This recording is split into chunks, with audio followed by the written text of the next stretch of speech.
మధ్య తనంత తానుగా పరమ పవిత్రమైనటువంటి కాలం. నేను యథార్థంగా చెప్పాలంటే ప్రభాత కాలం కన్నా కూడా సంధ్యా సమయం అత్యంత పవిత్రం. అందుకే పూర్వం ఏ ఇంట్లో చూసినా సాయంకాలం ప్రదోష వేళ అయింది అనేటప్పటికీ భగవన్నామ సంకీర్తనం చేసేవారు.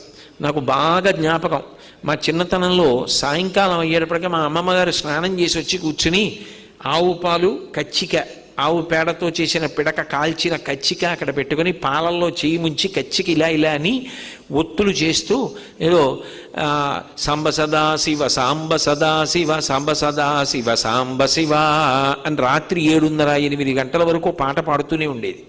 పాడి అప్పుడు ఆవిడ భగవంతుడికి మానసికంగా జోల పాడేది. ఆ పాడేటప్పుడు కూడా చాలా విచిత్రంగా ఉండేది మా ఇంట్లో.